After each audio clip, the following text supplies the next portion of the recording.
કોઈ પણ સાધનાને અસ્તિત્વના સ્તર પર ઉતારવી જરૂરી એટલા માટે છે કે તો જ એ સાધનાની વાસ્તવિક અનુભૂતિ તમે કરી શકો છો. શરીરના સ્તર પર એ સાધના છે, તમારી પાસે એનો કોઈ અનુભવ નથી. કોન્શિયસ માઇન્ડના સ્તર પર સાધના છે, એ અનુભૂતિની ઘટના નથી. અસ્તિત્વના સ્તરે સાધના જ્યારે જાય છે ત્યારે અનુભૂતિનો વિષય બને છે. સામાયિકની અમૃત ક્રિયા કરી જેટલી ક્ષણો સમભાવની અનુભૂતિ તમને થઈ, એ ક્ષણો સાધનાના અસ્તિત્વના સ્પર્શની ક્ષણો. એ જ રીતે પ્રભુની પૂજા કરતા કરતા પ્રભુની વિતરાગ દશા, પ્રભુનો પ્રશમ રસ એ ભીતરથી છૂઈ ગયો, ભીતરથી સ્પર્શી ગયો અને આનંદ આનંદ ભીતર છવાયો. એ પ્રશમ રસની સહેજ પણ ગ્લિમ્સ મને મળે તો પણ મને કેટલો આનંદ મળે એવી એક સામાન્ય અનુભૂતિ થઈ. એ અનુભૂતિને થોડી ધારદાર બનાવો, થોડી વાર મૌન રહીને, શાંત રહીને, તો પ્રભુની પ્રશમ રસદશાનો તમને આંશિક અનુભવ થયો. તો એ તમે સાધનાને અસ્તિત્વના સ્તર પર ઉતારી ગયા છે. એના માટે બે તત્વોની આવશ્યકતા છે. સાધકની તીવ્ર ઝંખના અને સદગુરુ સમર્પિતતા.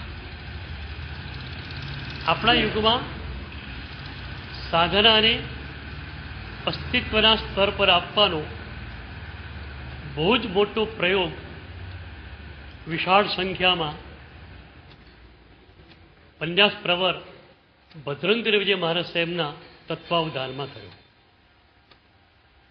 એવા એક સાધકો મળ્યા જેમની ઝંખના તીવ્ર હતી, જેમનું ગુરુ સમર્પણ અજોડ કોટીનું હતું. અને ગુરુએ કામ શરૂ કર્યું. બહુ મજાની વાત તમને કહું, સમર્પણ તમારી પાસે આવે છે ત્યારે શું થાય છે? ગુરુ જે આપવા માગે છે ને એ તમે જીવી શકો છો.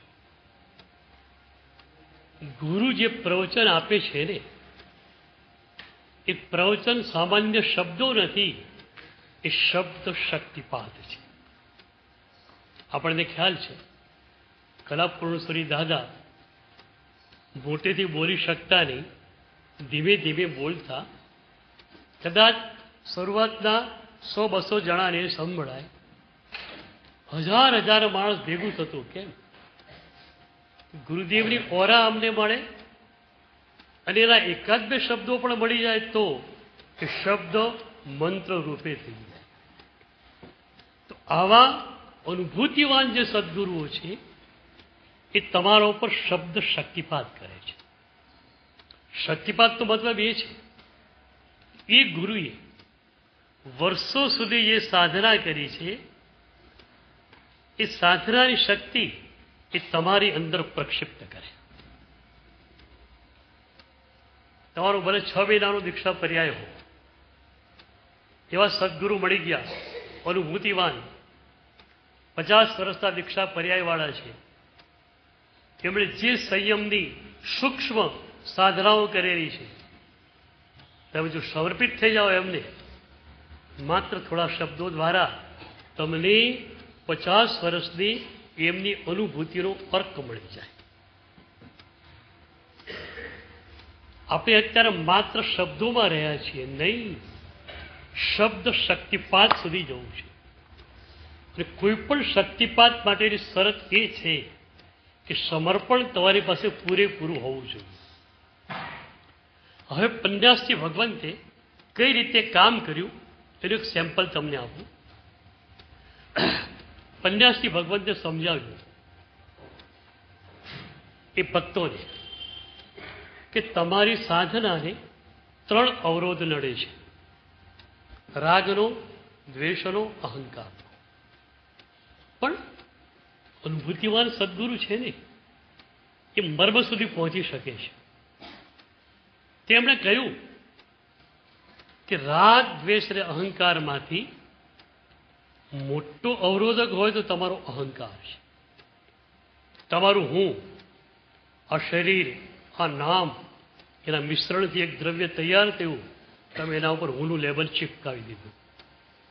એ હું મોટો અવરોધ સર્જે છે. રાગ દ્વેષ તો બાય પ્રોડક્ટ થઈ જશે. મને ગમે છે ત્યાં રાગ છે, મને નથી ગમતું ત્યાં દ્વેષ છે. રાગ દ્વેષ પણ અપેક્ષાએ બાય પ્રોડક્ટ થઈ જાય છે. મુખ્ય છે અહંકાર. હવે સાધનાને વેગવતી બનાવવી હોય, અહંકારના ચૂરે ચૂરા કરવા પડે. અને એના માટે સાહેબજીએ એમને નમસ્કાર મંત્ર આપ્યો, પણ એ રીતે આપ્યો કે નમસ્કાર મહામંત્રના નવો ભાવને તમારે અનુભૂતિના સ્તર પર લઈ જવાનો છે. સાહેબજી કહેતા નમસ્કાર મહામંત્રમાં અરિહંતાણમ સિદ્ધાણમ આયર્યાણમ પછી છે નમો પહેલા છે. નમો આવ્યું તો જ પાછળનું પદ સાર્થક. નમો ઝૂકવું તમારું ઘટિત થયું? તમે ઝૂક્યા છો ક્યાંય? 1,09,000 મંત્રોનો જાપ કર્યો, તમારા હોઠે કર્યો કહી દઉં, તમને શું ફળ મળે એનું? નમો ભાવ તમારી પાસે આવ્યો, ઝૂકવાની વૃત્તિ આવી ગઈ. કોઈ પણ સત્પુરુષના ચરણોમાં ઝૂકી જવું, સામાન્ય ગુણ પણ જ્યાં લાગે ત્યાં ઝૂકી જવું, આ ઝૂકવાની વૃત્તિ તમારી પાસે આવી? સાહેબજી પૂછતા. તો ઝૂકવાની વૃત્તિ નહીં આવી, નમો ભાવ નહીં આવ્યો, અને નમો ભાવ નહીં આવ્યો તો નમસ્કાર મહામંત્ર તમારી પાસે છે જ નહીં. તો નમો ભાવ જે છે એ અહંકાર ભાવને દૂર કરે. હવે એક બહુ મજાની વાત ખાસ બહેનો અને માતાઓ માટે. અત્યારના વૈજ્ઞાનિકો એમ માને છે કે સ્ત્રી દેહમાં અને પુરુષ દેહમાં રાસાયણિક પ્રક્રિયાઓ ભિન્ન ભિન્ન રીતે થાય છે, અને એટલે સ્ત્રી દેહની રાસાયણિક પ્રક્રિયાઓને કારણે સ્ત્રી એ બહેન, એ માતા, એ દીકરી જેટલી ઝડપથી ઝૂકી શકે છે, અહોભાવની ધારામાં આવી શકે છે, પુરુષ દેહમાં એ શક્યતા થોડી ઓછી છે. પુરુષ અકળું છે, અભિમાની છે. જરૂર તમે પણ જન્માંતરમાં સાધના કરી હોય તમે ઝૂકી શકો છો. આ એક સામાન્ય માસ લેવલ ઉપર થયેલી વાત છે કે રાસાયણિક સંયોજન આવું છે, અને એટલે સુલસા ચંદનબાલા ઝડપથી તૈયાર થઈ જવાની. ત્યાં પાછળ વ્હાઈટ ડ્રેસ વાળી બધી સુલસા, આગળ બેઠેલી ચંદના, બરોબર.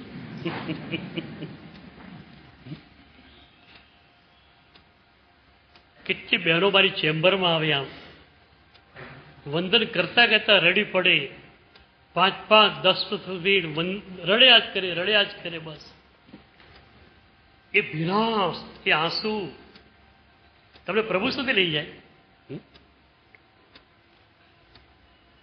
તો મૂળભૂત વાત એ છે, નમો ભાવ આવ્યો, ઝૂકવાનું ઘટિત થયું,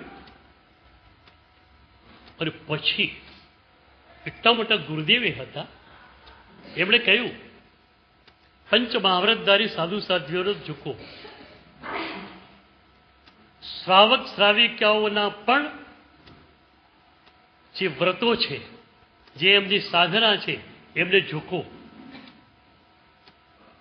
અને એ મહાપુરુષની દૃષ્ટિ એટલી વિશાળ હતી, એમણે કહ્યું હિન્દુ સંત હોય, સૂફી સંત હોય, એ કોઈ પણ સામાન્ય માણસ છે, તમને જ્યાં પણ ગુણ દેખાય ઝૂકજો. છે ને, આવા સદગુરુ ન મળે ને ત્યાં સુધી વિઝન ખોલી શકે જ નહીં. જ્ઞાન જુદી વસ્તુ છે, જાણકારી અને માહિતી અલગ વસ્તુ છે. સાધના માર્ગમાં એનું કોઈ પ્રયોજન નથી. વિઝન, એક દૃષ્ટિ ખુલવી જોઈએ. દૃષ્ટિ ના ખોલે તો કામ નથી આવતું. અને આવા ગુરુદેવના ચરણમાં બેસી સમર્પિત થઈને તો જ એક વિઝન આપણને પ્રાપ્ત થાય. આ નવકાર મંત્ર આપણે ઘણી વાર ઘૂંટી લીધો અને કોઈ પણ સાધુ ભગવતની નિંદા થતી હોય આપણે ટાપસી પુરાવા તૈયાર હોઈએ.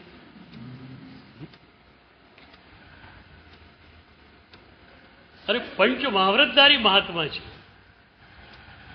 એની નિંદા કરો તમને કેટલું પાપ લાગે તો વિચાર કરો. કોઈની પણ નિંદા ન થાય. પંચ મહાવ્રતધારી મહાત્માની તમે નિંદા કરો છો. અને જ્યારે સામાયિક અને પોષદ કરનારો માણસ સાધુ સાધ્વીની નિંદા કરતો હોય છે ત્યારે અમારી છાતી ચીરાઈ જાય છે. આનું વિચારવાનું થશે શું?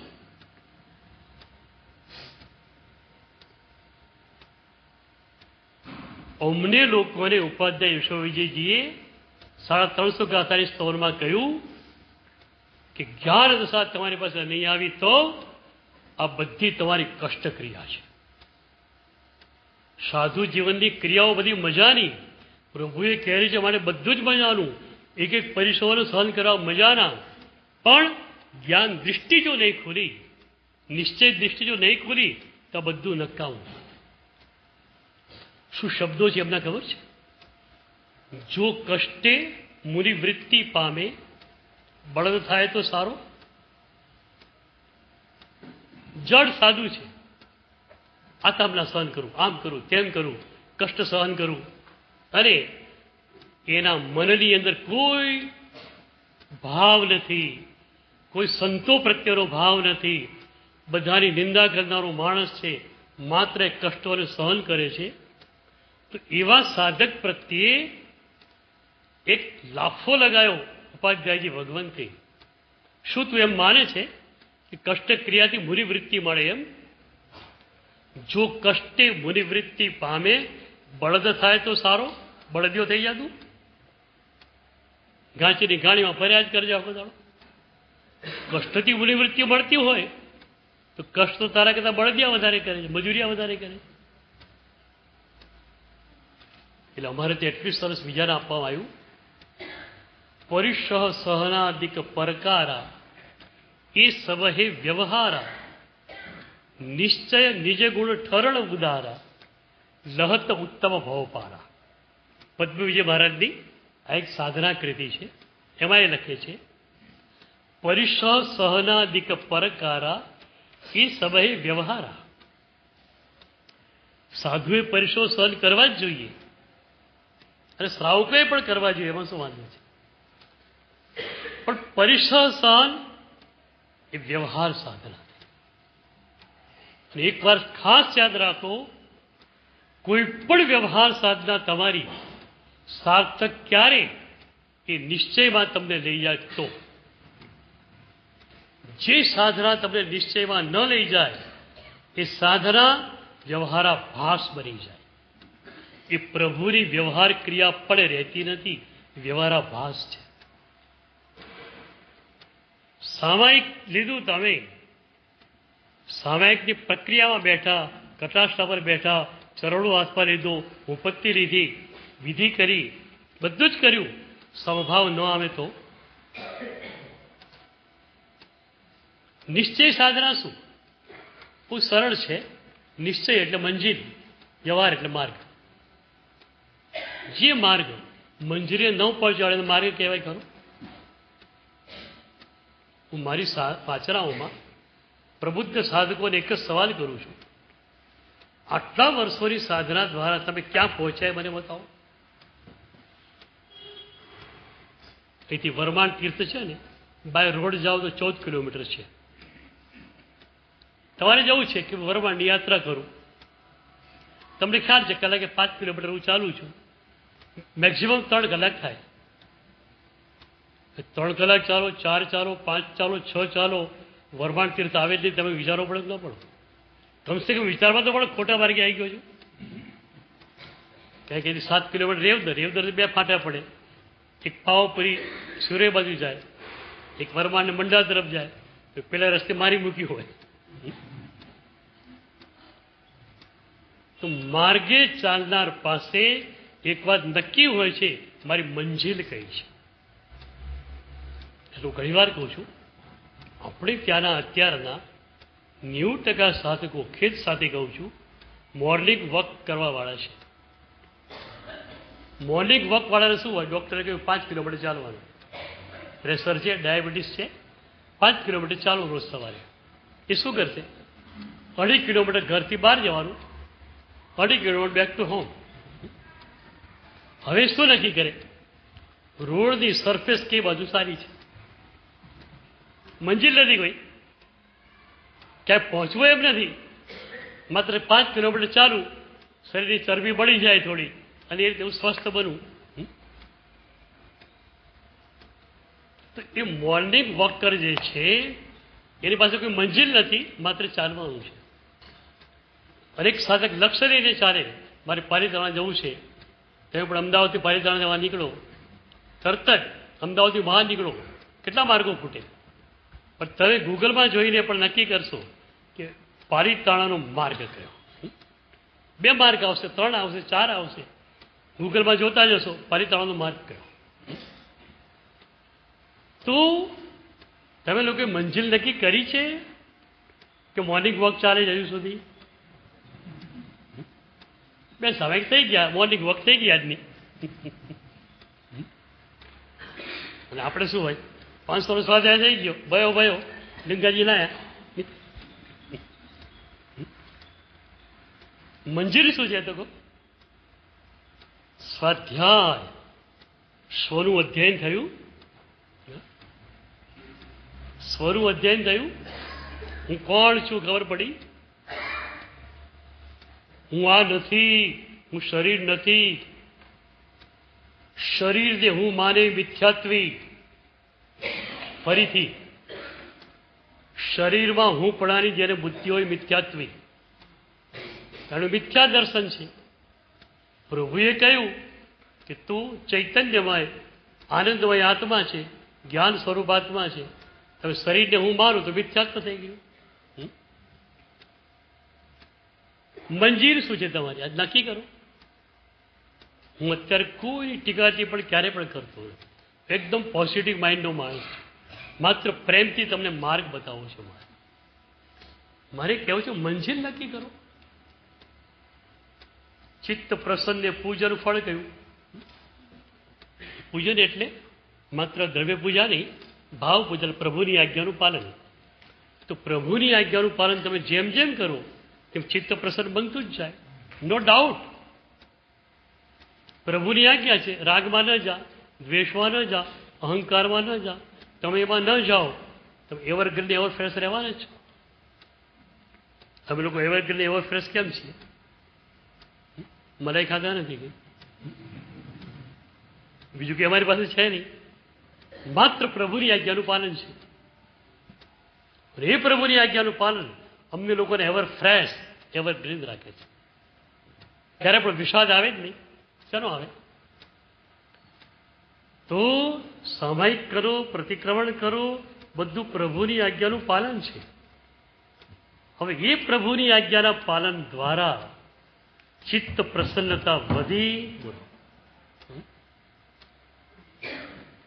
એક નાનકડી વાત તમને પૂછું.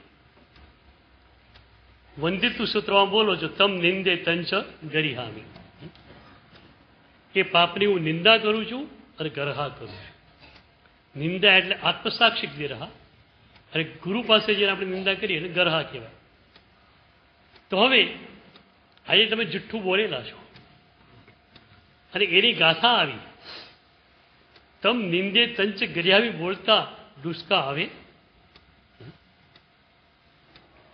સફાળ એકદમ ફ્લેટ રીતે તમ નિંદે તંચ ગરિહામી બોલી જાઓ કે સાંભળી જાઓ.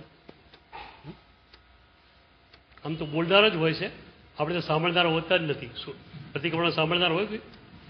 ક્યારે ક્યાંય ફરતા હોય બધા. ગોવાલે ટેક મુંબઈમાં અમારું ચોમાસું હતું. પરીક્ષામાં મોટો હોલ લે એ લોકો. પ્રતિક્રમણમાં 1000 લોકો આવે પુરુષો. એ પ્રવચનમાં કહ્યું, મેં કહ્યું આજે તમારી પાસે મારે ડુસ્કાની પ્લેબેક પર વંદિતું સાંભળવું છે. એક ભાઈ વંદિતું બોલતો હોય, 999 જવાનાના ડુસ્કા ચાલુ હોય. તમ નિંદે તંચ ગરિહામી, તમ નિંદે તંચ ગરિહામી. હું કેટલા બધા પાપો કર્યા, આ પાપોમાંથી મુક્તિ. પ્રભુ કેવા ઉદાર, તમને ખબર પડી કેટલા ઉદાર છે. આજની કોઈ કોર્ટ એવી છે, તમે કહી દો સાહેબ આ તો અજાણતા જે છે આમ થઈ ગયું, અજાણતા ચોરી કરી નાખી, આ તો અજાણતા ચોરી કરે ગઈ પણ આમ થઈ ગયું સાહેબ, મને માફ કરી દો. આજની કોઈ કોર્ટ કોઈને માફ કરતી નથી. એક પ્રભુની કોર્ટ એવી છે, શુદ્ધ હૃદયથી પશ્ચાતાપ કરો તો માફી આપે છે.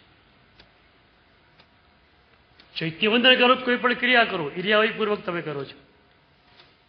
ઈર્યાવય શું છે? જેવે જીવા વિરાહિયા, એક ઇન્ડિયા બે ઇન્ડિયા. એ વખતે આંખમાં આંસુ આવે.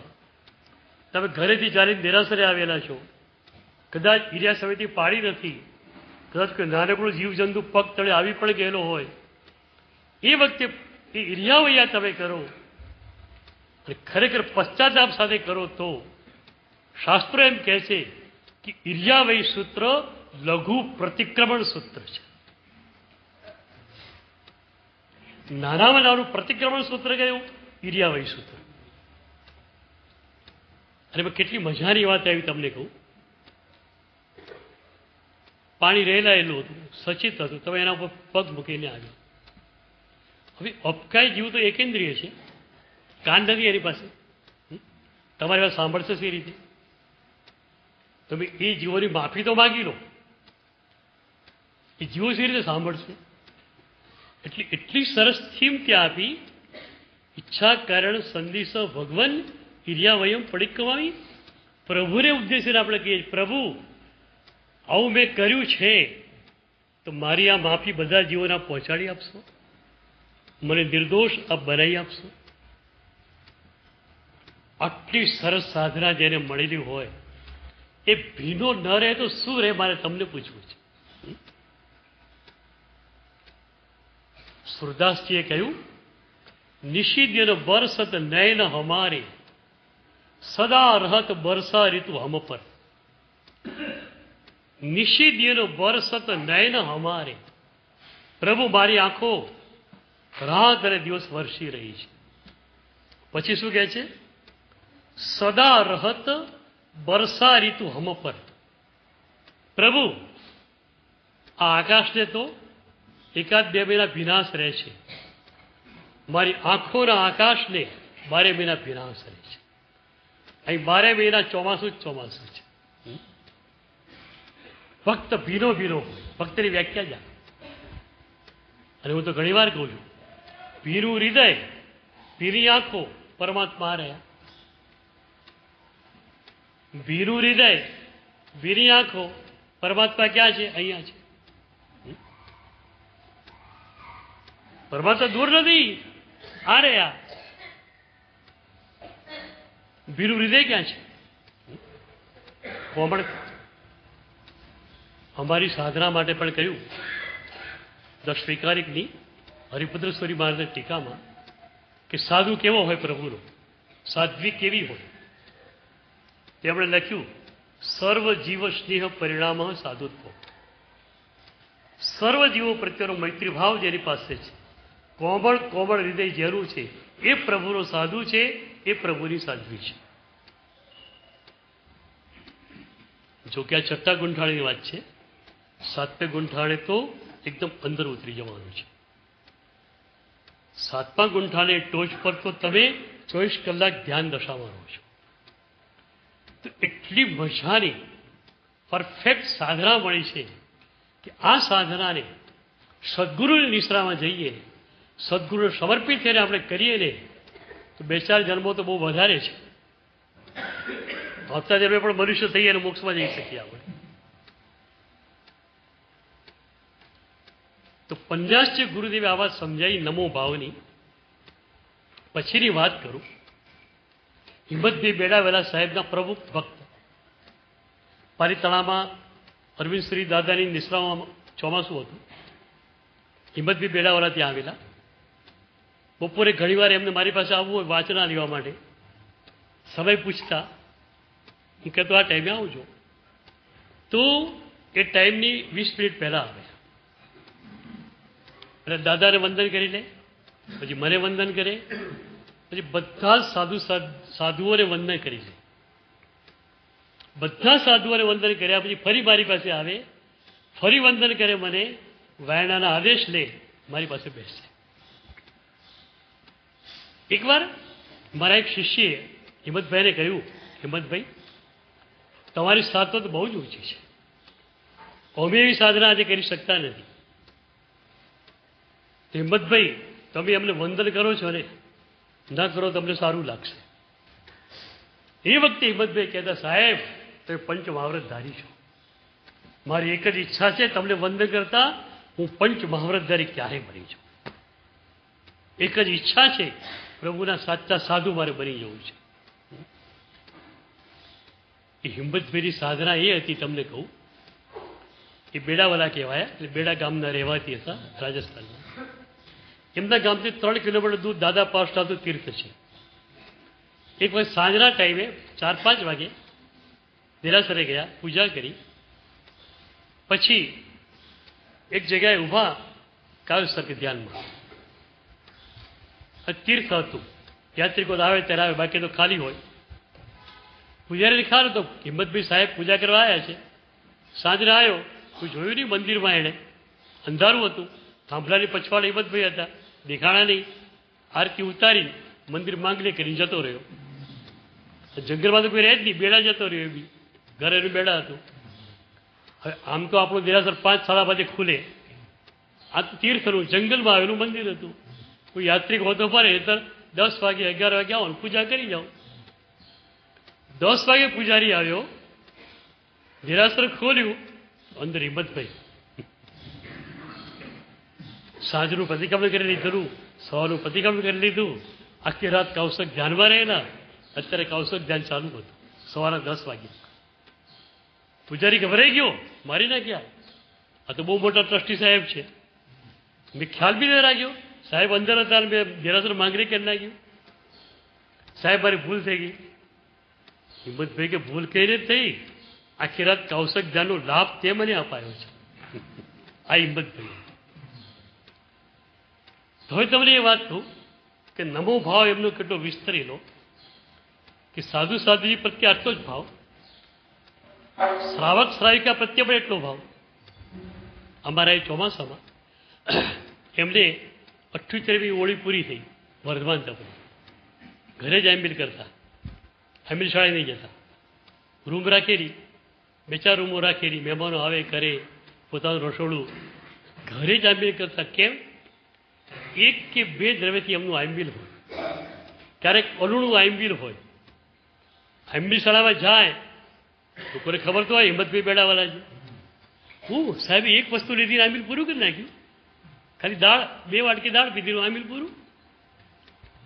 હિંમતભાઈ એટલા જાગૃત સાધક હતા. એ વખતે કોઈ મારી પ્રશંસા કરશે, અનુમોદના કરશે, એને અનુમોદના કરવાની છોટું હોય છે.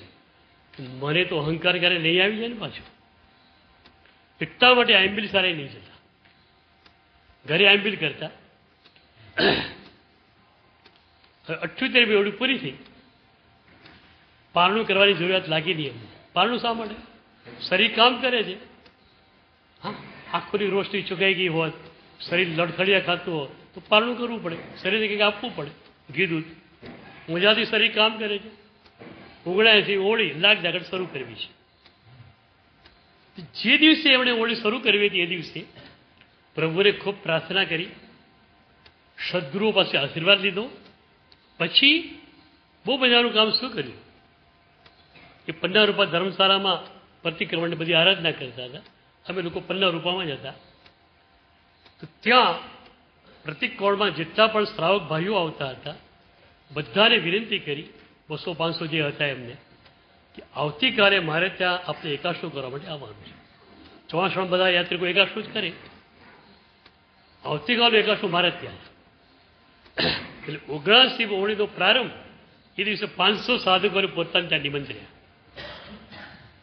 78 આંબીલ થયેલા, 79 દિવસનો આંબીલ ઉપવાસ, આજનું આંબીલ કર્યું નથી, અને 500 સાધકોને પોતાને ત્યાં લઈ જઈ ખૂબ સરસ ભક્તિ કરે છે. 2 મીઠાઈ, 4 મીઠાઈ, બધી જ વાનગીઓ, બહુ શ્રીમંત હતા પાછો. બધાને જમાડ્યા, સાધનોએ ભક્તિ કરી. પછી કહ્યું, ઊભા થઈને નમ્રતાથી હાથ જોડીને, આપ સૌએ પધાર્યા છો, મારા ઘરે આપની ચરણ રજ પડી, હું ધન્યભાગી બન્યો છું. આજ મને આશીર્વાદ આપો કે આજથી મારી ઓળી જે શરૂ થાય છે એ ઓળીને હું સરસ રીતે પરિપૂર્ણ કરું, એટલે કે પ્રભુની આજ્ઞા છે એ રીતે અપ્રમત્ત રીતે હું સાધના કરી શકું, એ મને આશીર્વાદ આપો. એ 500 શ્રાવકોની આંખમાં આંસુ. હિંમતભાઈ, હવે તમને શું આશીર્વાદ આપીએ? મોટા મોટા આચાર્ય ભગવંતો શુદ્રવા પીઠ ઉપરથી તમારી સાધનાની પ્રશંસા કરે છે. એ તમે અમને આશીર્વાદ આપો, બરોબર છે કે અમારી સાધના તમારી એવી થાય. અમે તમને શું આશીર્વાદ આપીએ? એ વખતે હિંમતભાઈએ શું કહ્યું યાદ રાખજો, કે નહીં, તમે બધા પ્રભુએ કહેલી અમૃત ક્રિયાને કરનારા છો, તમે સામાયિક પ્રતિક્રમણ પૂજા બધું કરનારા છો, અને આ રીતે પ્રભુની આજ્ઞાના જે પણ પાલકો હોય મારા માટે પૂજનીય છે. તમારો બધાનો આશીર્વાદ મારી જોઈએ. અને એ દૃષ્ટિ કેટલી વિસ્તરી એ પણ મારે પાછું બતાવવું છે કે હિંમતભાઈ, ચંદ્રકાંતભાઈ, શશિકાંતભાઈ બધાને બદરી જવાનો વિચાર આવ્યો. બદરી જાય છે હિમાલયમાં. બદરી એટલે ઋષભદેવ પ્રભુની નિર્વાણ ભૂમિ એવું આપણે માનીએ છીએ. તો ત્યાં આગળ જાય છે કારમાં બેસીને. પણ એટલું નક્કી, જ્યાં જ્યાં કોઈ સંત મળે નિર્મળ હૃદયના, ત્યાં જવાનું, એમના ચરણોમાં બેસવાનું, સત્સંગ જે એમની અનુકૂળતા હોય તો જરૂર કરવાનું. કોઈ પણ નિર્મળ હૃદયના સંત મળે આપણે એમની પાસે જવાનું જ. એક વાત તમને કહું, જે લોકો દૃષ્ટિરાગમાં આવી ગયા છે બહુ ચૂકી ગયા છે, બહુ ચૂકી ગયા. એક જગ્યાએ અમે ગયેલા, દિગંબર ભાઈઓના ઘર હતા. બધા એ પણ પ્રેમાણ જ હોય પાછા. આપણા કોઈ ભાઈ ઘર જ હતા નહીં, દિગંબરોના ઘર હતા. વરવા માટે હું નીકળ્યો, હું તો અજાણ્યો હતો.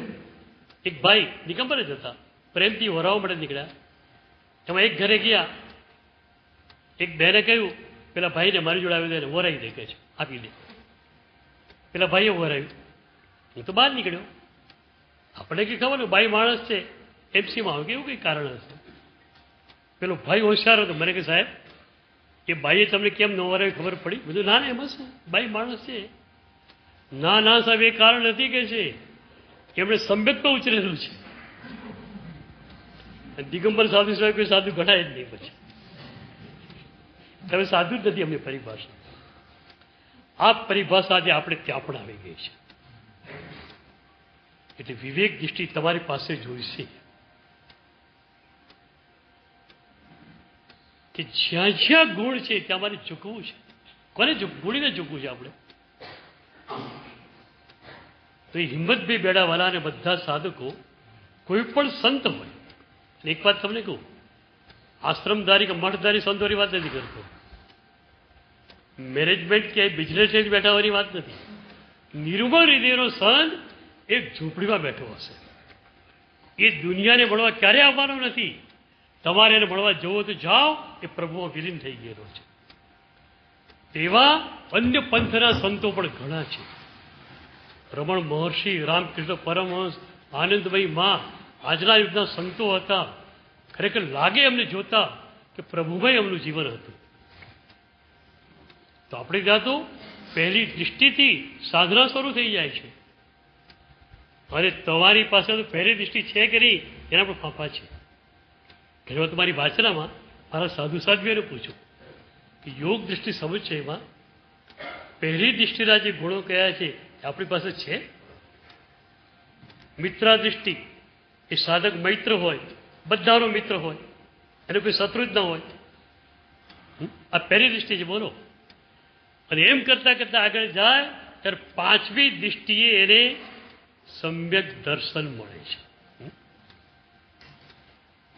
એકવાર મારા મિત્ર પ્રદ્યુમ્ન શ્રી મહારાજ વ્યાખ્યાન આપતા હતા. મીરાની વાતો કરતા હશે તો એક સાધકે પૂછ્યું, સાહેબજી મીરા કઈ દૃષ્ટિમાં હશે? પ્રેમથી પૂછ્યું એને, સાહેબજી મીરા કઈ દૃષ્ટિમાં હશે? પ્રદ્યુમ્ન શ્રી મહારાજે કહ્યું, ભાઈ હું એવો જ્ઞાની નથી, હું એવું કહી શકું, હું એવું સર્ટિફાઈ કરી શકું કે મીરા આ દૃષ્ટિમાં હશે.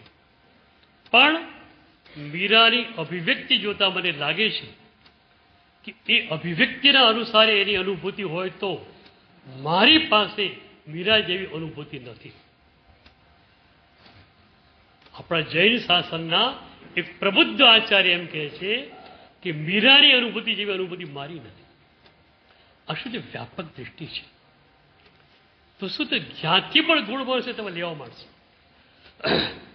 તે લોકો કોઈ પણ સંત પાસે જાય, ખબર પડી કે એક સંત છે, નાનકડી ગુફામાં રહે છે. એ લોકો હોય ને, ખાવા પીવાનું કોઈ એમને હિસાબ જ ન હોતી. ભગવાન ભરોસો જ હોય બધું. કોણ ખવડાવશે પણ વિચાર જ ન હોય એમને. કોઈ ખાવું જ નથી, પીવું જ નથી, કોઈ આપી જતો લઈ લે તો કાંઈ નહીં, દેહથી પેપરમાં હોય. જ્યાં સંત પાસે ગયા ત્યાં તો બેસાયું જ નહોતું. સંત નાનકડી ગુફામાં, એટલી નાનકડી ગુફામાં એક માણસ ટૂંટ્યું વાળી સૂઈ શકે, લાંબોથી સૂઈ ન શકે. બેઠા, પ્રેમથી બેઠા. પછી જરા જિજ્ઞાસાથી પૂછ્યું, બાબા इतनी संकरी गुहा में आप क्यों हो? हिमालय હતું, ગુફાઓનો કોઈ તોટો નહોતો. નાનકડી ગુફા હોય, સીધો પવન આવે, પાછી જેટલી ઊંડી હોય પવન ઓછો આવે. હિમાલયમાં તો ઠંડીથી જ બચવાનું હોય છે. બાબા इतनी संकरी गुहा में आप क्यों हो? संत हंस्या. संते કહ્યું, क्यों? बड़ी गुहा का क्या काम है? मैं और मेरे भगवान दो तो यहाँ रहते हैं, फिर तीसरे का काम क्या है? मैं और मेरे भगवान दो तो यहाँ रहते हैं, फिर तीसरे का काम भी क्या है यहाँ? આ સંતો. પછી બીજી જગ્યાએ ગયા. થોડું રોડથી દૂર ચાલવાનું હતું, સહેજ થોડું ચડવાનું હતું, કીડી હતી. ત્યાં સંત હતા ગુફામાં. આ લોકો ખબર રાખતા ક્યાં ક્યાં સંતો છે. આવા કાર મૂકીને રોડ ઉપર ચાલ્યા અંદર. 10 મિનિટનો રસ્તો હતો. બધા પહોંચી ગયા. શશિકાંતભાઈ, ચંદ્રકાંતભાઈ, રાલલાલભાઈ દોશી. હિંમતભાઈ જરા ધીરે ધીરે ચાલી શકે, ઉંમર પણ થઈ. પેલા લોકો જઈને બેઠા. સ્વામીજીએ પણ હાથ હલાવ્યા, આશીર્વાદ આપ્યો. ત્યાં જ હિંમતભાઈ આવે છે, ગુફામાં એન્ટર થાય છે. જ્યાં એ ગુફામાં એન્ટર થયા, પ્રવેશ્યા, પેલા સંત ઉભા થઈ ગયા. હિંમતભાઈનું નામ જેણે સાંભળેલું નથી, હિંમતભાઈ કોણ છે અમને ખબર નથી. હિંમતભાઈ ગુફામાં પ્રવેશ્યા, ઉભા થઈ ગયા, આગળ આવ્યા. હિંમતભાઈને હાથ જોડે છે. અરે આપ ક્यों यहाँ आए? आप तो मुझसे भी बड़े संत हो. आप यहाँ क्यों आए? आप तो मुझसे भी बड़े संत हो. कई રીતે ખ્યાલ આવ્યો? માત્ર ઉર્જાથી.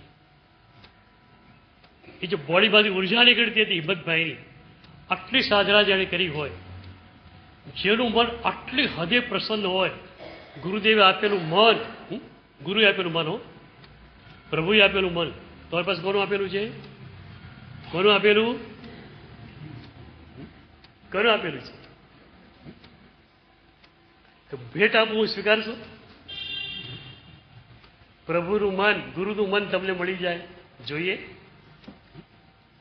ખરેખર જોઈએ તો મળી જ જાય. ખરેખર જોઈએ તો મળી જ જાય. ગુરુ જેવું પવિત્ર હૃદય અમને કેમ ના મળે? મળે, કેમ ના મળે? તમે બધા મોક્ષે જવાના જ છો. મોક્ષે જશો ત્યારે નિર્મળ હૃદયના સ્વામી થઈને જ જવાના છો. તો નિર્મળ હૃદય આજે મળે, નાવ એન્ડ હિયર, કેમ ના મળે? ઈચ્છા થવી જોઈએ તીવ્ર સંજ્ઞા.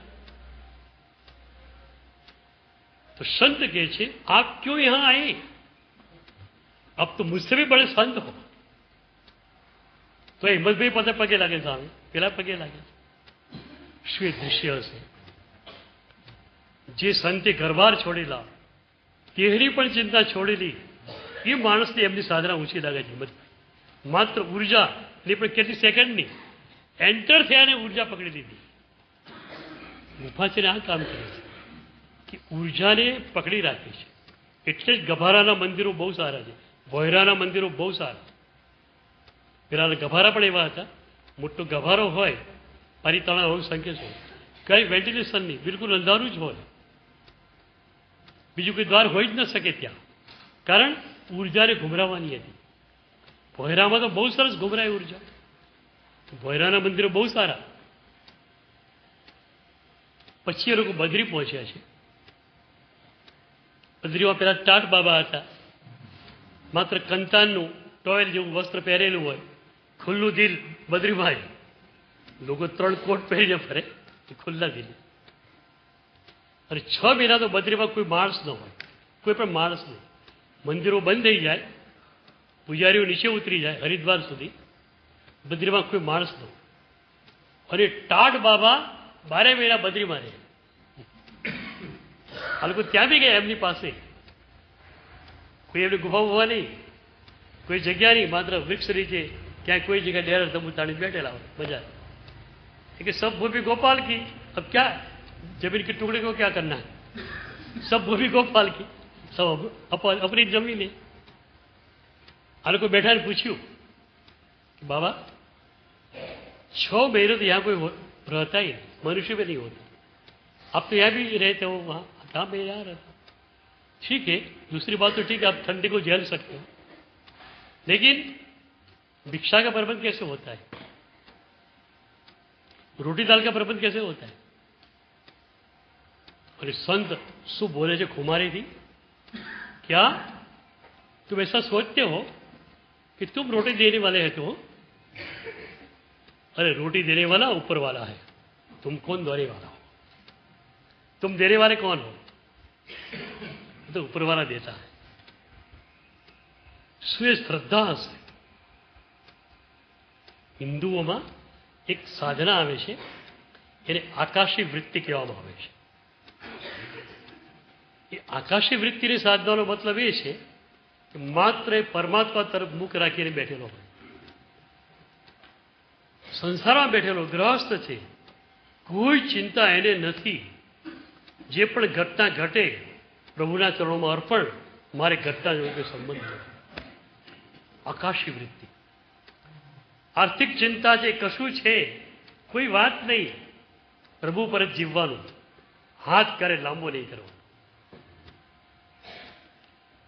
તો પંજાસજી ભગવંતે આ સાધના આપી, પણ કોને આપી? સમર્પિત સાધકોને આપી, અને એ લોકો ઝીલી શક્યા. આજે પંજાસજી ભગવંતના ગ્રંથો છે, આપણા બધાના ગ્રંથ ગુરુએ બની શકે એમ છે. સમર્પણ હોય તો એ બની શકે. એક ગુરુ બનવા તૈયાર, આપણે શિષ્ય બનવા તૈયાર કરા? બોલો, ગુરુ તૈયાર, શિષ્ય નથી. બોલો, કેટલી મજાની વાત. ગુરુ તૈયાર, શિષ્ય નથી. આપણે ત્યાં શાસ્ત્રોમાં એક મજાની વાત આવે છે. એક ગુરુ હતા, એક શિષ્યને દીક્ષા આપી છે, બીજા પણ ઘણા શિષ્યો હતા. એક શિષ્ય જરા હોનહાર હતો, તેજસ્વી હતો.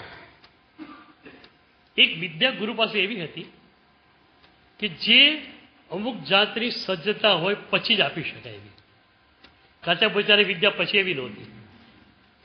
તો ગુરુ ડ્યુઅલ એક્શનમાં છે, પહેલા એને તૈયાર કરે છે, જ્યારે તૈયાર થાય ત્યારે વિદ્યા આપી દે એવું નક્કી કર્યું. પણ શિષ્ય થોડો કમજોર નીકળે છે, ગુરુને એટલો સમર્પિત થઈ શકતો નથી, ગુરુ આપે છે જીરી શકતો નથી. ગુરુના કાળ ધર્મનો સમય પહોંચ્યો. છેલ્લી ક્ષણ સુધી ગુરુ જોયું. જ્ઞાની ગુરુ હતા.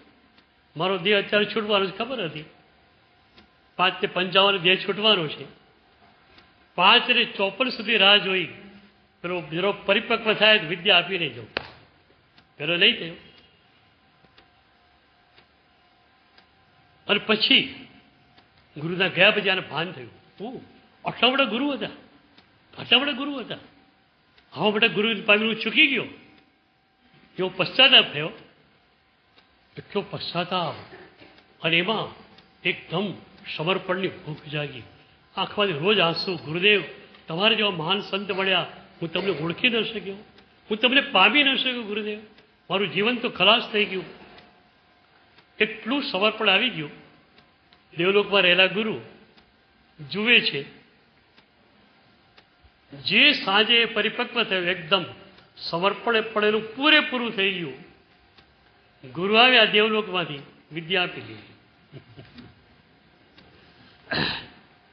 તો શાસ્ત્રમાં બે પ્રશ્ન કર્યા કે પહેલા શું હતું, ગુરુ હતા અને શિષ્યનો હતો. ગુરુના કાળધર્મ સુધી શું હતું, ગુરુ હતા, શિષ્યનો હતો. શિષ્યને જ આપવું હતું, એના સંદર્ભમાં નહોતો. ગુરુ ગયા પછી શિષ્ય છે, ગુરુ નથી. ભલે ગુરુ દેવલોકમાંથી આવી ગયા, બધું આપી દીધું. આપણી ભૂમિકા આપણે શું કહીએ, ગુરુદેવ એ સ્વરૂપે વિદ્યમાન તો છે જ નહીં, સદેહ વિદ્યમાન નથી. શિષ્ય છે, ગુરુ નથી. તો પૂછ્યું કે બેમાંથી એક પરિસ્થિતિની ચોઈસ કરવાની હોય તો શેની પસંદગી કરે? તો કહ્યું કે શિષ્ય તો હોવો જ જોઈએ, ગુરુ પોતાનું કામ ગમે તે રીતે કરી દેશે. એ તમારું હોવું જરૂરી છે. શિષ્ય જ ન હોત ગુરુ શું કરશે? પછી ગુરુ માટે બહુ મજાની વાત છે, સોમાં ડૂબેલા જ હોય છે. પ્રભુની આજ્ઞા હોય છે કે વિનિયોગ કરવાનો છે તારે. સિદ્ધિ જ્યારે થઈ છે એ વિનિયોગ ન કરે તો પણ પ્રભુની આજ્ઞાનો વિરાધક બને. જેટલા જેટલા પાત્ર હોય એમને ગુરુ વિદ્યા આપવી જ પડે. પણ ગુરુ એટલી પણ નીચે ઉતરે છે, ડ્યુન એક્શન હોય, તમને તૈયાર કરવા માંગે છે. તમે એના માટે પાત્ર નથી, કોઈ વાંધો નહીં, તૈયાર કરવા. વર્ષો ગુરુ તમારી પાછળ બગાડશે, વર્ષો. એટલા માટે માત્ર કરુણા અને પ્રેમથી કે આ જીવદળ પરિપક્વ થઈ જાય તો પ્રભુ શાસનનું હાર દઈને પકડાય.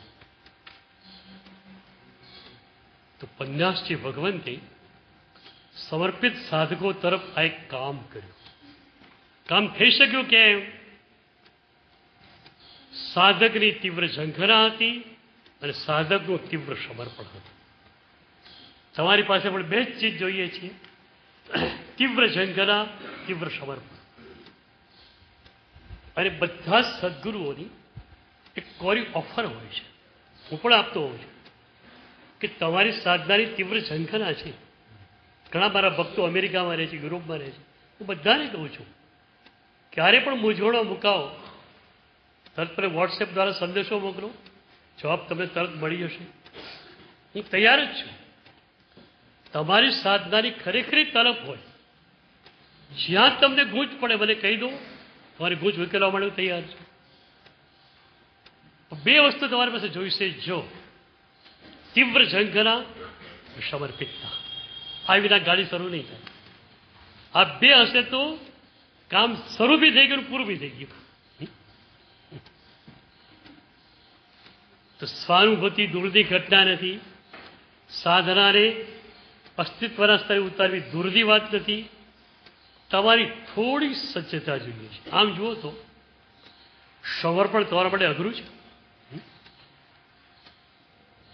ભારત સરકારની રેલવે ચાલી રહી છે. મુંબઈવાળા અબરોડ સ્ટેશને ઉતર્યા હશો તો મુંબઈમાં બેઠા બોમ્બે સેન્ટ્રલથી, તો એન્જિનના ડબ્બા પાસે ગયેલા ખરા જોવા ડ્રાઈવર કેવો છે, રંકાટ તો નથી કોઈ, ગાડી બરોબર લઈ જશે. તમે આરામથી તમારા સ્લીપિંગ કોચમાં સૂઈ ગયા. એ કેટલો વિશ્વાસ તમારો ભારત સરકારના રેલવે તંત્ર ઉપર. ભારત સરકારનું રેલવે તંત્ર છે, બરોબર જ ચાલે. હકીકતમાં હોનારત બહુ થાય છે. રોજ પેપર વાંચીએ છીએ, અહીં ગાડી ખડી પડી, અહીં આમ થયું, અહીં આમ થયું. છતાં તમારો વિશ્વાસ ત્યાં છે. હિમાલયમાં તમે યાત્રા કરતા હો કારમાં, સહેજ જો ડ્રાઈવરે ઝપકી આવે ને, ખીણમાં આખી કાર પડે. ત્યાં તમે બેકસાઇડ ડ્રાઇવિંગ, બેકસાઇડ સ્લીપિંગ કરતા હો છો. વિશ્વાસ છે ડ્રાઈવર ઉપર. સામાન્ય ડ્રાઈવર પર વિશ્વાસ, એન્જિનિયર ડ્રાઈવર પર વિશ્વાસ, ગુરુ પર જ નહીં. કઈ વાત છે આ કઈ વાત છે? સમર્પણ ગુરુ પ્રત્યે જ નથી.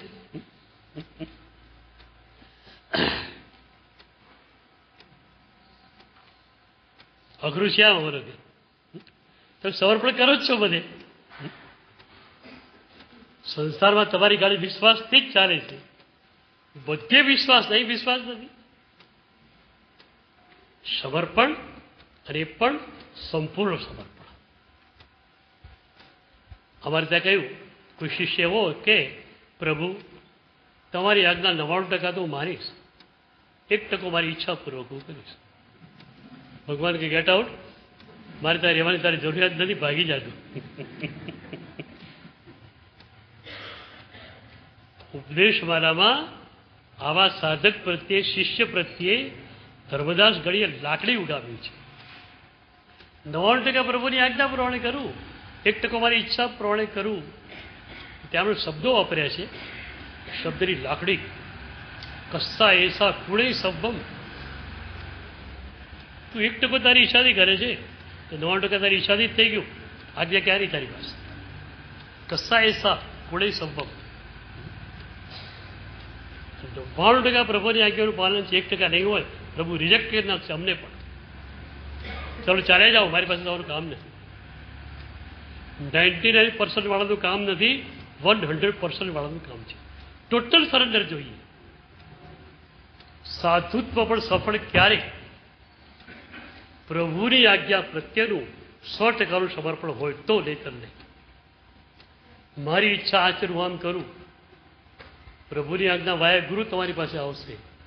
ગુરુ આમ કહે મારી ઈચ્છા આમ છે. પ્રભુની આજ્ઞાને 100% આપણે સ્વીકારવા તૈયાર ન હોઈએ તો સાધુ પણ આપણું શોભે નહીં. એમ તમારે પણ સાધના માર્ગમાં આગળ જવું હોય તો સંપૂર્ણ સદગુરુ સમર્પણ કરવું જો પડે. કોઈ વિકલ્પ નથી આવો, નો ઓપ્શન. આ પેપરમાં કોઈ ઓપ્શન અપાયો નથી. બે વસ્તુ જોઈએ એટલે જોઈએ જો. તીવ્ર ઝંખના સાધનાની અને સદગુરુના ચરણોમાં સંપૂર્ણ સમર્પણ. સદગુરુ તમને ખ્યાલ આવી જ જાય છે. હું ઘણી વાર કહું છું, there is the same fragrance and same taste in all the respected gurus. દરેક જે પહોંચેલા સદગુરુઓ છે ને, ચરણોમાં બેસો તમે, એક જ જાતની સુગંધ, એક જ જાતનો આસ્વાદ તમને મળશે. અને સુગંધ પ્રભુની હશે, એ આસ્વાદ પ્રભુનો હશે. નામ ભલે અલગ અલગ હોય ગુરુના, પણ દરેક ગુરુએ, અનુભૂતિવાન ગુરુએ હૃદયને ખાલી કરી નાખ્યું, ટોટલી વેકન કરી નાખ્યું. તો પરમ ચેતતા આવીને બેસી. પછી તમે સદગુરુના ચરણોમાં બેસો છો ત્યારે સદગુરુ તો છે જ નહીં. વખતે પછી તમને જે મળે છે એ પરમાત્માનો પ્રસાદ મળે છે. એટલે કોઈ પણ અનુભૂતિવાન સદગુરુ હોય, બે ઝીઝક એમના ચરણોમાં પડી જજો. પણ અનુભૂતિવાન છે, તમને ખ્યાલ આવી જ જવાનો છે. અંદર ડૂબેલો માણસ છે, એ ખ્યાલ આવ્યા વગર રહે જ નહીં તમને. તો અંદર ડૂબેલા જેટલા પણ સાધકો છે આપણા યુગમાં, તો કેટલા સરસ થયા. મુક્તિ દર્શન શ્રી મહારાજ અચાનક જતા રહ્યા, પણ એમણે હજારો લોકો સુધી પ્રભુની સાધના પહોંચાડી. મુંબઈવાસીઓ ઉપર તો મુક્તિ દર્શન શ્રી મહારાજ ખૂબ વરસ્યા, ખૂબ એમણે આપ્યું. એ સાહેબના ગયા પછી કેટલા સાધકો મારી પાસે આવેલા, રડતી આંખે, ગુરુદેવ ગુરુદેવ ગયા, શું કરીશું? એટલું એમણે આપ્યું. આજના યુગમાં પણ આવા સંતો છે જ. તો સંતોના ચરણમાં બેસી જાઓ, સંપૂર્ણ સમર્પિત થઈ જાઓ. અસ્તિત્વના સ્તરની સાધના આ ધ્યાનાભ્યાસ.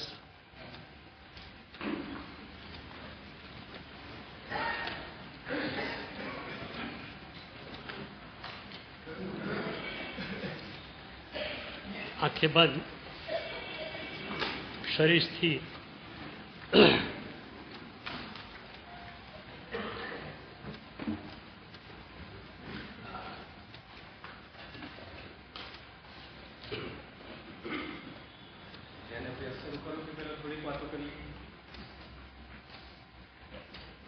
આવતીકાલનો કાર્યક્રમ થોડો સમજી લેજો.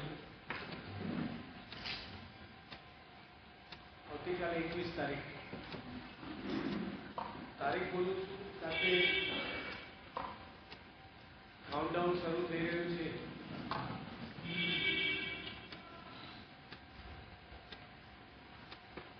આ દેવને ગુરુને છોડીને ફરી પાછા આપણા રોજિંદા વ્યવહારમાં પહોંચી જવાના છીએ. હવે આ વસ્તુ કેટલાને માટે કેવો વિષય છે એ પેલી ફૂલવાળીએ કહ્યું આજે નીનાબેનને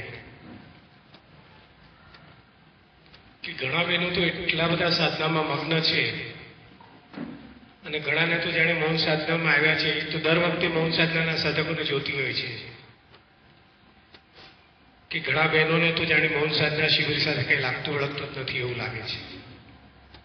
હજી સમય છે બહેનો, થોડા કલાકો છે આ ભૂમિની અંદર. જિંદગીની કોઈક એક ક્ષણે પસ્તાશો કે આવું સુંદર તીર્થ, આવા પ્રભુ અને આવા ગુરુ મળ્યા હતા. લાખો રૂપિયા ખર્ચશો તો પણ આવા 7 દિવસ તમે જિંદગીમાં ક્યારે ફરીથી કાઢી શકશો ખબર નથી. અને હવે તો થોડા કલાકો બાકી છે. હજી પણ જો જાગી જશો તો ઘણું મેળવીને જશો તેની ચોક્કસ ખાતરી આપું છું. એક ફૂલ વેચવા વાળી જો તમારા વિશે આવું કહી જતી હોય તો તમારે વિચારવાનું છે કે હું ક્યાં છું. કાલે સવારે 6:40 જે અહીંયા આગળ પધારશો ત્યારે ગુરુદેવ એક એવી સંવેદનામાં આપણને લઈ જશે કે જે સંવેદનાના એક એક શબ્દો આપણને એમ લાગતા હશે કે અમારા અંતરમાંથી નીકળી રહ્યા છે. 9:30 આપણો જે કાર્યક્રમ રહેશે, 9 વાગ્યા બધા સ્થાન ગ્રહણ કરી લેશું. પછી 700થી અધિક સાધકો છે. બધાની ઈચ્છા છે કે મારે જતા પહેલા ગુરુદેવને મળવું છે. શક્ય નથી એ વસ્તુ એ આપ સૌ જાણો છો. અને જો વચમાં બધાને જવા દઈએ તો આખી વ્યવસ્થા તૂટી પડે અને ગુરુદેવ દિવસમાં આટલી વાચના આપવા ઉપરાંત પણ સ્વામીઓને વિશેષ પડે. માટે આપણે એ મર્યાદા રાખી છે. તો અહીં સુધી આવી પરમાત્માના શબ્દોનો સ્પર્શ મળે તે રીતે ગુરુના શબ્દોનો સ્પર્શ તો મળ્યો, પણ એ શક્તિપાત ગુરુના હાથે મારા મસ્તક પર જો શક્તિપાત થાય તો એનાથી વિશેષ કઈ પ્રભાવનાઓ અહીંયાથી લઈને જઈ શકું. આટલી શિબિરોમાં અમુક જ શિબિરોના અમુક જ સાધકો આટલા પુણ્યશાળી રહ્યા છે કે જેમને ગુરુના હાથે આ શક્તિપાતનો મોકો મળ્યો છે. અને એમાં પણ આવતીકાલે ગુરુદેવ આપને મંત્ર દીક્ષા આપશે 9:30 કાર્યક્રમમાં. જે પ્રમાણે ઉદ્યાનની અંદર નમસ્કાર મહામંત્ર એ જ વાતને લઈ અને અહીંયા આગળ આપ આ 7 દિવસની સાધના કરી છે તો ગુરુદેવ આપણને બધાને મંત્ર દીક્ષા આપશે. જે જૂના સાધકો આવ્યા છે એમાંથી ઘણાને ખબર છે, નવા છે તેમને કહી દઉં, ખૂબ શિસ્તબદ્ધ રીતે આ જ પરિસરમાં ભાઈઓ અને બહેનોમાં વોલેન્ટિયર્સ આવશે અને જે 10 જણને કહેશે તેમણે ઊભા થઈ અને ક્રમશઃ અહીંયા આવવાનું. ગુરુદેવ અહીંયા બિરાજમાન હશે. એ દરેકને વારાફરતી મસ્તક ઉપર શક્તિપાત કરીને વાસક્ષેપ નાખશે. પાઠશાળામાં જઈએ, નાના બાળકો હોય એને નામ મળી જાય એટલે મમ્મી પપ્પા કે ચાલો આપણો નંબર લાગી ગયો, કાલે આપણે એવું નથી કરવાનું. છેલ્લે સુધી બધા જ બેસવાનું છે અને એ આખા માહોલને જો કે કહેવાની જરૂર નહીં પડે પણ આપ જોશો ત્યારે ખ્યાલ આવશે કે વાતાવરણ શું હોય છે. એ વાતાવરણને અંદરના કેમેરામાં કેદ કરી અને લઈ જવાનું છે. તે આવતીકાલે સવારે 9:30 મંત્ર દીક્ષા. પરમ દિવસે એટલે કે 22 તારીખે સવારના 9:30 જે વાંચના રહેશે તે દરમિયાન આ બધાએ આખી આ શિબિર દરમિયાન શું મેળવ્યું, સ્વનું નિરીક્ષણ કરવાનું છે. એક અલગ જ પ્રયોગ આપણે અહીંયા આગળ કરીશું. ફરી એકવાર યાદ અપાવી દઉં કે પરમ દિવસે એટલે 22 તારીખે 12:39 મુહૂર્ત છે મૌન છોડવાનું. આપ કહેતા હશો તો એની પહેલા આપને મોબાઈલ ફોન આપી દેવામાં આવશે, પણ એક જ શરત કે એક પણ વ્યક્તિ મોબાઈલ મેળવ્યા પછી એનો ઉપયોગ નહીં કરે. 12:39 પછી જ તમારે તમારા મોબાઈલને ખોલવાનો રહેશે. આ ડિસિપ્લિન સ્ટ્રિક્ટલી પાડશો, કારણ કે કહું છું કલાકો મિનિટો બાકી રહેશે અને એ પણ ઓછી ના કરતા સંપૂર્ણપણે આપણે પરમ દિવસે એકલવ્યને યાદ કરવાનો છે. વધુ વાતો આગળ. સાધનાની સંકલ્પ પોથી જે ધ્યાન અભ્યાસ અહીંયા આગળ આપણે કર્યો છે તે ઘરે જઈને કેવી રીતે ચાલુ રહી શકે તે માટે આવનારા 180 દિવસમાં તમારે ઓછામાં ઓછો 108 વખત ઘરે બેસી અને ધ્યાન અભ્યાસ કરવાનો, અને એ કર્યા પછી એ સાધના પોથીમાં ટપકાવતા જવાનું. એ સાધના પોથી પણ પરમ દિવસે મોબાઈલ વગેરે આપવામાં આવશે, એ દરમિયાન આપવામાં આવશે. આ સમગ્ર શિબિરના પ્રવચનો પૂજ્ય ધર્મજી મહારાજ સાહેબની ભક્તિ, આ બધું જ આપને ઓડિયોના માધ્યમથી કઈ રીતે મળી શકે તેની વાત સમજાવું છું, તે સમજી લેજો. પેન અને નોટ હોય તો નંબર હું બોલું છું એ લખી લેજો. પછી બોર્ડ ઉપર પણ 12 નંબર લખવામાં આવશે. 866 866 90 92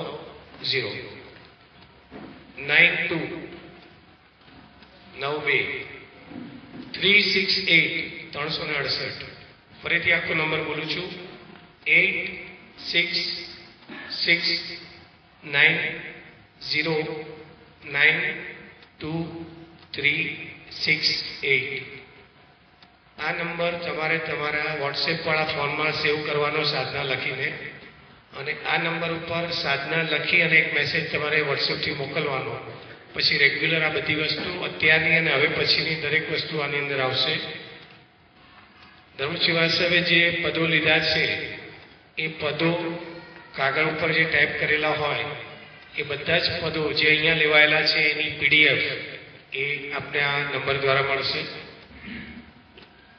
ફ્લૂટમાં જે સવારનું ધ્યાન અભ્યાસ વખતે જે મ્યુઝિક મૂકવામાં આવે છે તે, અને ગુરુદેવની 4 ચરણની સાધનાની ઓડિયો જે મૂકવામાં આવે છે, આ બધું વારાફરતી એક સાથે નહીં મૂકવામાં આવે. એક વસ્તુ આવતી જશે. તમે તમારામાં ડાઉનલોડ કરી અને સેવ કરી રાખજો, જેથી કરીને ભવિષ્યમાં એ પ્રમાણે આ ધારામાં આગળ વધી શકો. હવે બહારગામ જઈને આવો એટલે ઘરે બાળકો પૂછે કે દાદા, નાના, કાકી, કાકા શું લાવ્યા, મમ્મી પપ્પા શું લાવ્યા, તો અહીંયા તો બહાર કંઈ મળતું નથી, પણ આ બુક સ્ટોલ ઉપર આજે આપની માટે મૂકવામાં આવશે. આચાર્ય મુનિચંદ્ર સુરેશ્વરજી મહારાજ સાહેબ લખી પ્રસંગ પદ્મ અને 50 ઇન્સ્પિરેશનલ સ્ટોરી. ગુજરાતી અને ઇંગ્લિશમાં નાનકડી ધાર્મિક વાર્તાઓ ખૂબ સુંદર લખેલી છે. તમને વાર્તા કહેતા ના આવડતું હોય તો ઇંગ્લિશ બુક આપી દેજો દીકરાને, અને વાર્તા કહેતા આવડતું હોય તો ગુજરાતીમાંથી વાંચીને સંભળાવજો એને. આ બંનેના 185 રૂપિયાની કિંમતનું આ સેટ 50 રૂપિયામાં બુક સ્ટોલ ઉપર મળશે, ત્યાં આગળથી મેળવી લઈશું. આંખે બંધ, શરીર સ્થિર.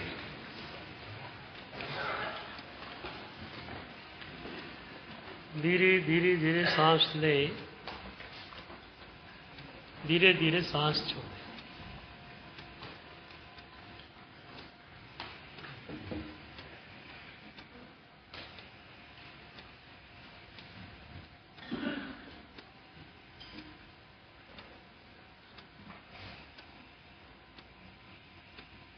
एक मिनट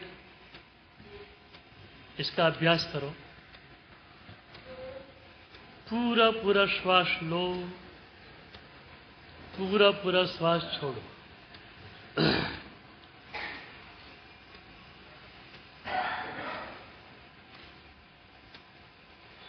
शरीर के लिए भी ये द्रव्य प्राणायाम जरूरी है और हम आत्मा के लिए इसे भाव प्राणायाम में बदल देंगे।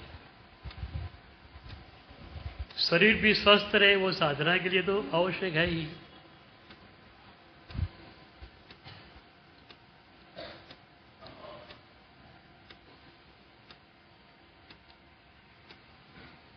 अब भाव प्राणायाम, सांस लेते हैं तब शुभ भाव भीतर आते हैं, सांस छोड़ते हैं तब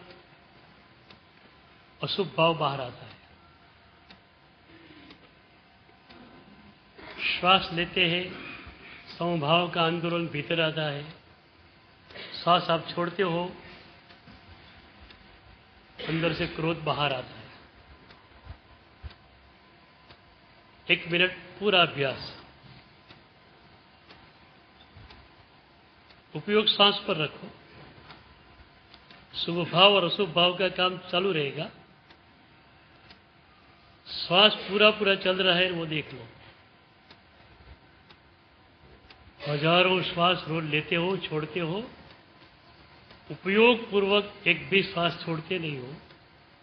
अभी श्वास लेने की और छोड़ने की क्रिया में भी हमारा उपयोग हो रहा है। हमारा मन वहां भी स्थिर हो सकता है। क्रिया कोई भी हो, मन को स्थिर रखना आसान है।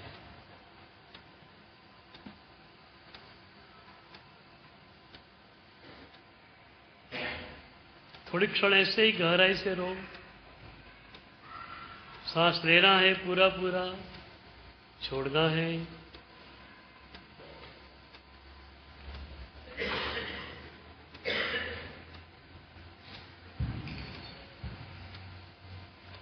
अब ये सोचना है कि शरीर श्वास ले रहा है, मैं सिर्फ दृष्टा हूं, मैं देखने वाला हूं।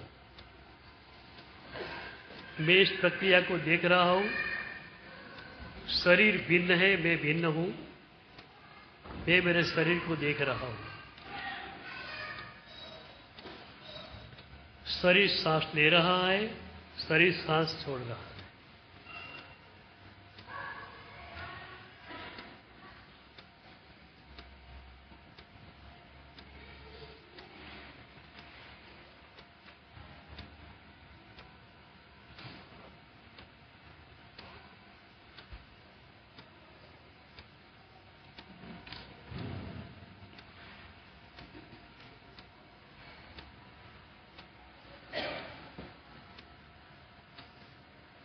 आप दृष्टा है, शरीर सांस ले रहा है, छोड़ रहा है, आप देख रहे हो।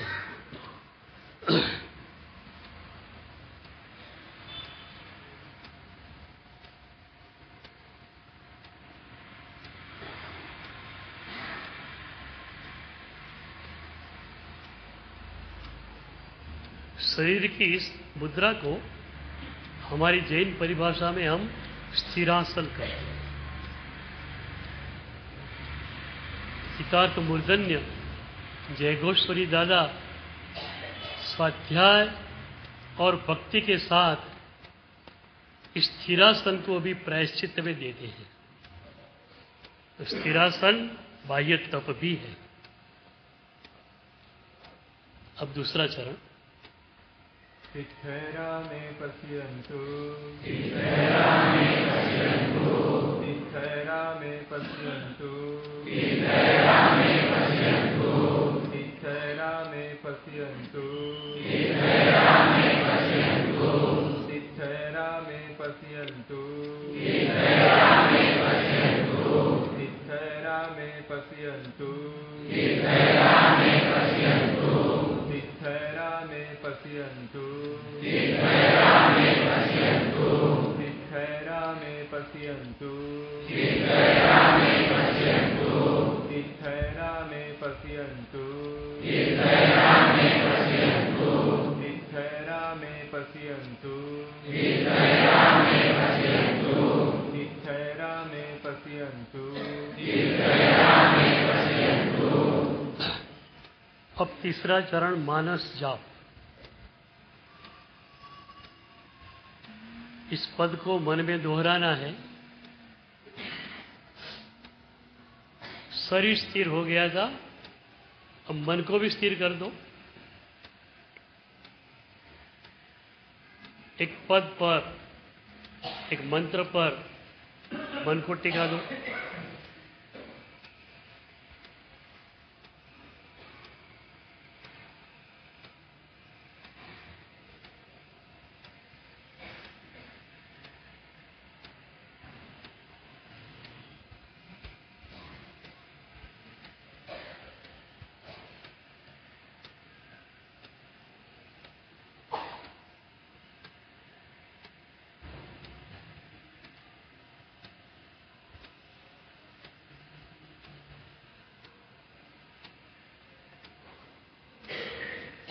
विचार नहीं, नींद नहीं,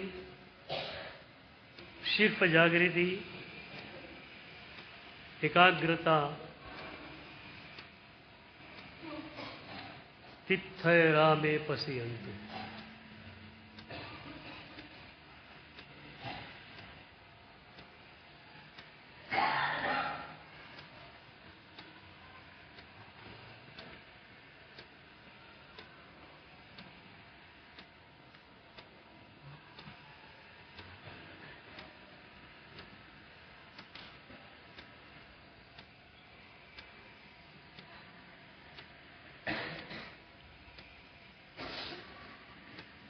ये तीसरा चरण है मानस जाप।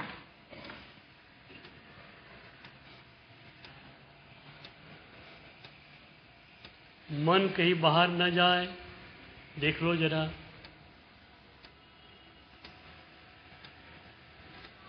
शरीर जैसा स्थिर दिख रहा है आप सबका, मन भी ऐसा ही स्थिर हो जाना चाहिए।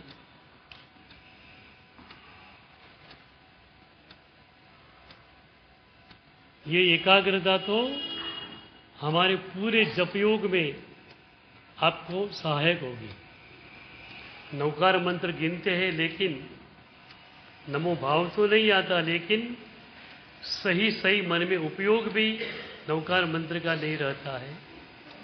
इस एकाग्रता के साथ जब आप जप करोगे तो आपका जप जपयोग हो जाएगा।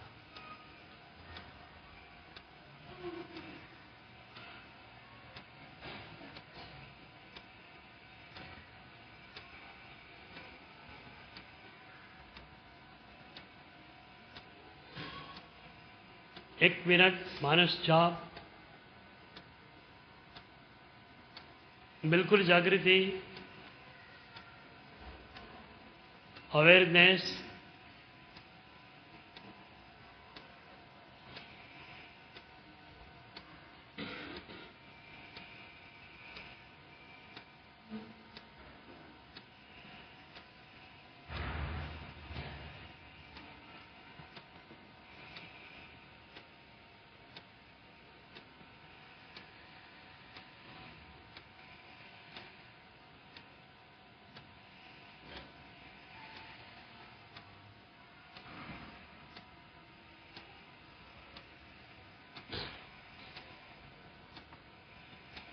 और अब चौथा चरण ध्यानाभ्यास।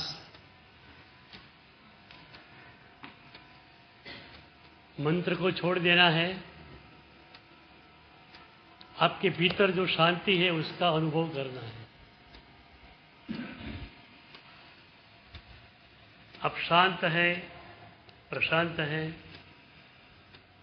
आपके भीतर जो शांति है उसका अनुभव करो। अभी तक मन बाहर ही था आपका, शांति का अनुभव कैसे करें?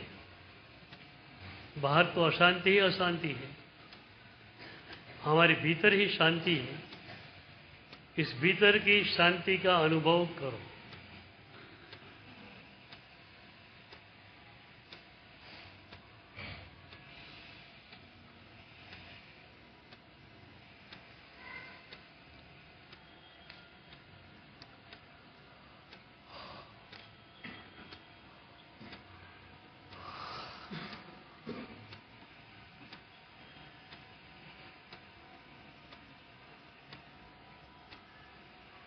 आपको सिर्फ जागृत रहना है,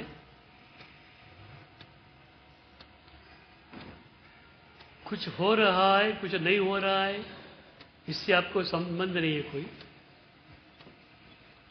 सिर्फ विचार विहीन मुद्रा में आप बैठे रहे।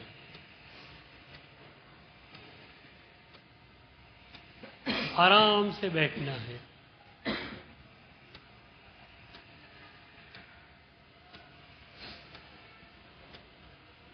शरीर को यदि इसी पोस्चर में, इसी आसन में सदा रहने की हैबिट पाड़ोगे आप, तो स्वास्थ्य के लिए भी बहुत अच्छा है।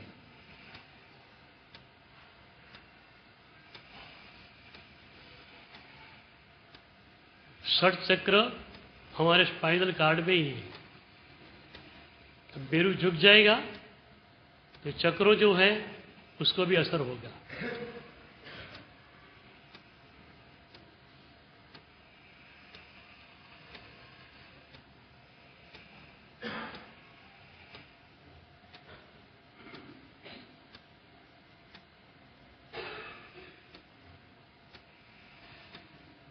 दो मिनट भीतर की शांति का अनुभव करो।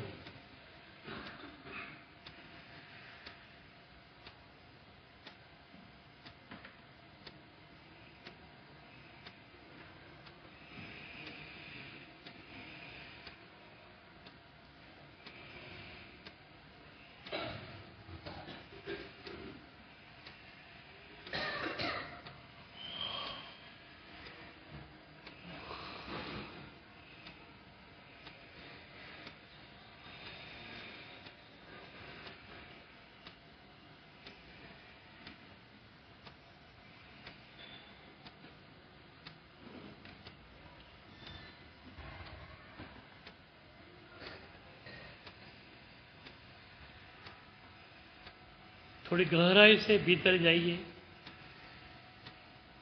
भीतर जाने का दूसरा कोई मतलब नहीं समझना। शांत होकर बैठना है, शांति का अनुभव करना है, कुछ नहीं करना है दूसरा।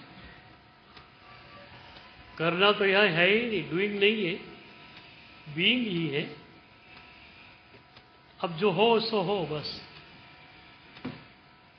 ये आपके बीइंग के प्रकटीकरण की प्रक्रिया है।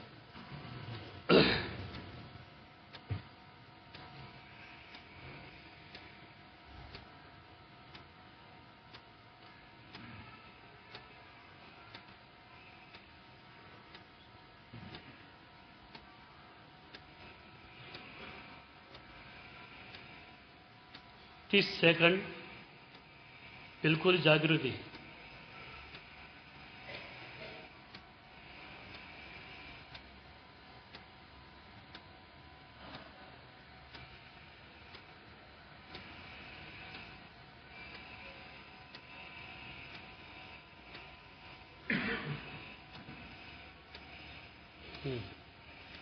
तिथैरा मे पश्यन्तु